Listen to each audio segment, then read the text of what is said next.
चलिए अब रायपुर से एक बड़ी खबर। खाद्य मंत्री अमरजीत भगत धान खरीदी केंद्र पहुंचे हैं। कुम्हारी गांव के धान खरीदी केंद्र पहुंचे हैं अमरजीत भगत। धान खरीदी केंद्र की शुरुआत करेंगे। आज से छत्तीसगढ़ में धान खरीदी का काम शुरू हो रहा है।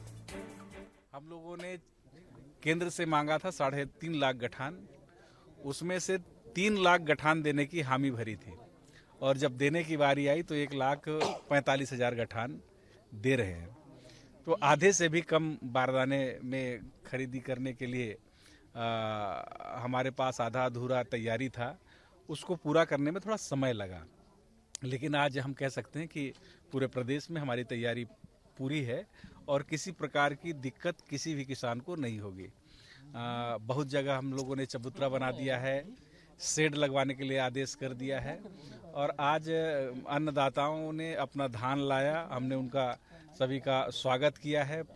आज अन्नपूर्णा का भी यहाँ हम लोगों ने, हमारे किसान कांग्रेस के नेता हैं, प्रदेश कांग्रेस कमेटी के महामंत्री भाई चंद्रशेखर शुक्ला जी के साथ, यहाँ की विधायक बहन अनीता के साथ, जिला पंचायत की अध्यक्ष है, तमाम हमारे जिला Congress committee, block Congress committee, किसान नेता, सभी लोगों के साथ आज हम लोगों ने किसानों का स्वागत किया है।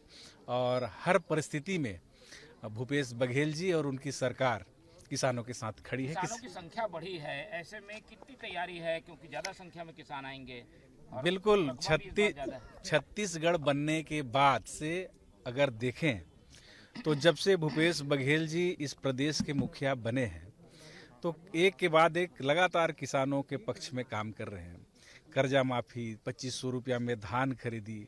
जो किसान लोग पहले खेती को नुकसान का धंधा मानते थे और भूपेश बघेल जी के मुख्यमंत्री बनने के बाद, सरकार बनने के बाद लोग खेती की तरफ आकर्षित हुए हैं। इसका मतलब ये है कि जो 2500 रुपया में धान खरीदी करने के लिए जो उन्होंने प्लान बनाया, जो किसानों का कर्जा माफ़ी किया, राजीव गांधी किसान न्याय योजना बना करके लोगों को जो मदद करने का काम किया, उससे सीधे सीधे किसानों को लाभ हुआ है, उनके सीधे जेब में पैसा जा रहा है और किसान अपने आप को गौरवान्वित महसूस कर रहा है और आर्थिक रूप से मजबूत हुआ है। बेमौसम बारिश की वजह से भी कुछ धान भीग गया था, ऐसे में क्या निर्देश दिए गए हैं कि उनके धान लिए जाएं या किस तरह से प्रक्रिया होगी? देखिए, हर संभव जो भी परिस्थिति होगा किसानों का मदद किया जाएगा। ये किसानों का कहना है कि धान पिछले बार उन्होंने ज्यादा बेचा था, इस बार कम रकबा में, मतलब कम किया जा रहा, वजन कम किया जा रहा, कई जगह शिकायतें। आप दोनों की प्रश्न एक ही है कि इस प्रदेश में, देखिए मैं वही बोल रहा था कि किसानों के पक्ष में काम होने से पहले जो नुकसान का धंधा मानते थे, आज मानने लगे हैं कि ये लाभ का धंधा है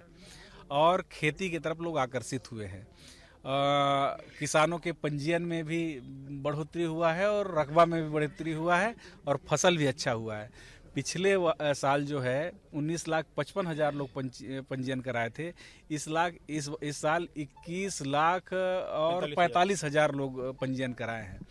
तो हम कह सकते हैं कि दोनों में इजाफा हुआ। पिछले साल 26 लाख हेक्टेयर में लगभग लोग खेती किए थे, पंजीयन कराए थे और इस लाख लगभग 27 लाख हेक्टेयर में इसमें पंजीयन हुआ है। तो सब में इजाफा हुआ है और इस किसानों को सीधा सीधा लाभ। व्यवस्था को लेकर कुछ शिकायतें थी, उसको क्या दूर कर लिया गया है? कोई आपाधापी या कोई भीड़ भाड़ जैसे होता? कहीं कोई आपाधापी नहीं होगा। हमने कोविड को ध्यान में रखते हुए प्रदेश में धान खरीदी केंद्र भी बढ़ाया है और सभी धान खरीदी केंद्रों में हमने कहा भी है कि सैनिटाइजर रखें, मास्क रखें और साथ में जो एक साथ भीड़ ना आए इसके लिए टोकन का भी व्यवस्था रखें।